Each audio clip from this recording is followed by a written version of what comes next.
A stormy start to the weekend could be headed our way. Let's start you off with the details. I'm Jurnee Taylor. And I am Hoyt. And meteorologist Nathan Scott is coming right away to explain why a weather impact alert is set to go into place. Nathan?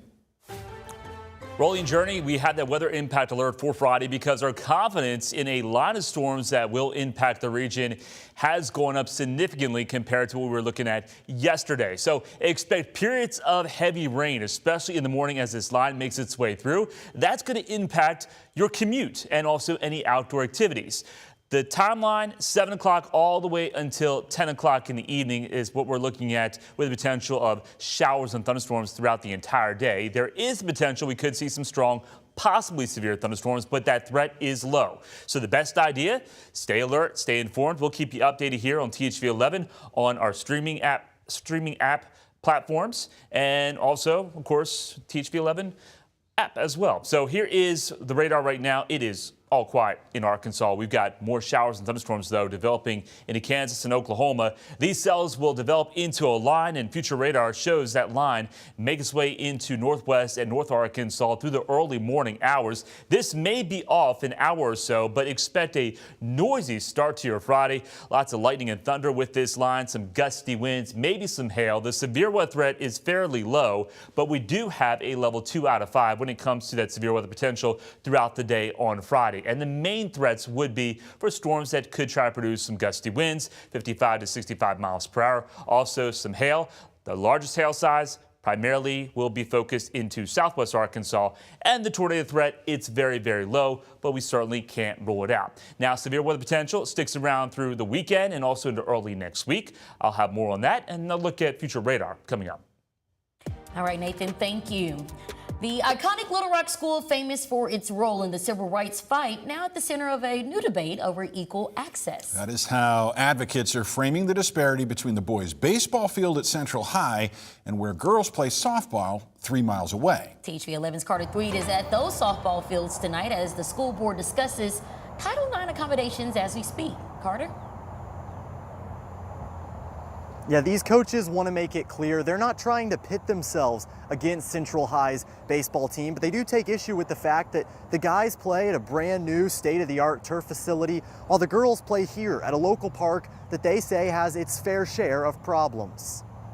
I'm hoping that you would address it and make it right for our girls. Or in more blunt terms, our field is garbage. Parents and players who spoke at the April 9th school board meeting aren't the only ones raising these concerns. Head coach Jerry Baldwin and assistant coach Robert Tucker of Little Rock Central High softball aren't happy either. We don't have a place that we can call our own ballpark, or we'll have great facilities or anything of that nature. The baseball team does. Following last month's unveiling of a brand new field, the softball team, however, plays off campus on the only field reserved for them at Interstate Park. They pass by that field and all the amenities daily, you know, and then they come out here and see what we have to offer. Coaches say the differences go beyond location. This field only has one set of bleachers, lower quality dugouts, a dirt and grass surface that's heavily affected by rain, and no locker rooms. There's no place they can really change their clothes and properly, you know, get dressed and properly equip themselves and ready for the ball game. So like I said, we're very crammed in, we're very tight over here. The Arkansas Activities Association tells me it expects member schools to follow Title IX and provide equal facilities, but it does not enforce those standards. The issue will be discussed at tonight's school board meeting. Baldwin and Tucker will be there. I think once the right people hear it and the word gets out, you know, I believe there will be some change, you know, and hopefully it's for the best. And ahead of that meeting, the Little Rock School District sent us a statement in which they said that they want to ensure equitable opportunities for boys and girls sports, and they are listening to these concerns. In Little Rock, Carter Thweet, THV 11 News. All right, Carter, thank you. Well, another week at the Capitol wrapped up today. And the Arkansas House and Senate moved closer to wrapping up the fiscal session entirely with their actions today. An amendment that shapes how newly created small rural school districts receive funding did find its way out of the Special Language Committee and is now set for a vote next week. It had faced criticism yesterday. Meanwhile, Democrats remain concerned about the millions allocated in another big education bill, the one that funds private school vouchers in the LEARNS Act. sad thing for me in this situation is we're really not arguing about kids and what's best for kids. We're arguing about money. And it's who thinks they should get this pot of money and who should get this pot of money. There's no cap on the vouchers, and in fact, in this budget, it is the #1 new spending item. It's vouchers. It's not affordability. It's not helping people with health care. Special session to lower income taxes and corporate taxes. That is still expected to be called by Governor Sarah Huckabee Sanders after the fiscal session wraps up. Lawmakers hope to do that by next Wednesday. For months, we've been following the growing concerns Arkansas farmers have shared. Many are facing a financial crisis, and now those worries are returning as drought conditions persist across the state. THV 11's own Maya Ellison has the story. Around this time of year, farmers have their hands full as planting season typically ramps up this month. But dry conditions have left many in a rough patch. Low commodity prices, high input cost, and they've been seeing that for the last few years. Tyler Roxner with the Farm Bureau says it's a widespread issue, especially for row crop farmers who focus on staples like rice and even soybeans. He says they're feeling the squeeze the most right now. Because of all of this that's happening, on estimate, how much money are farmers losing? I think it was somewhere around it was a little bit over $200 an acre. Roxton tells me these challenges won't always hit your wallet right away. Larger corporations often absorb the initial blow of higher production cost, but that doesn't mean the impact won't trickle down into other areas.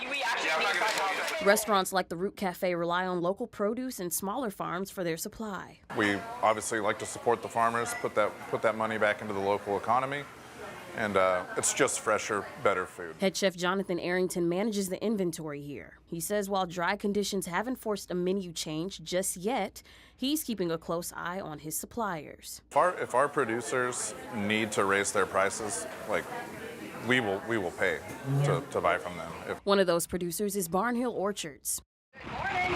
Strawberries, watermelons, tomatoes. Yeah, they grow it all. But farmer Rex Barnhill says the lack of rain is changing the math of his daily operation. The reality is so much moisture has gone by the board already. We're not going to catch up. That means more irrigation, going the extra mile, and spending more money to keep crops alive. All you can do is hope that it may rain and give you a little bit more. On a larger scale, row crop farmers can lose hundreds of thousands of dollars in a single season. It leaves farmers of every size doing what they know best, working hard and hoping for rain. I put a lot of irrigation in over the winter time, and the ground is dry, powder dry. The trees are going to have a hard time, and they're going to lose a lot this year if it doesn't rain. Maya Ellison, THV 11 News.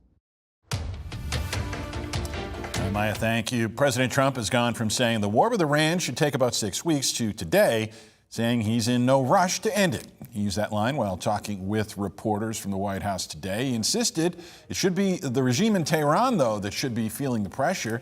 He vowed to keep a naval blockade on the Strait of Hormuz and warned the U.S. would, quote, shoot and kill any vessels trying to lay mines in the waterway.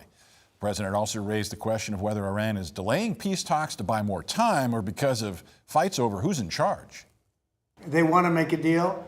We have been speaking to them, but they don't even know who's leading the country. They're in turmoil.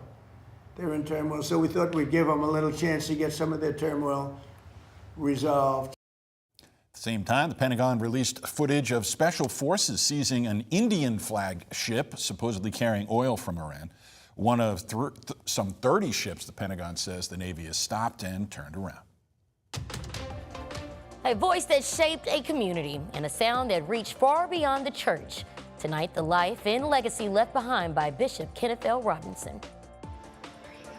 Also recognition beyond the pot and kettle drives. Meet the Salvation Army volunteers honored for what they do year-round to help local families.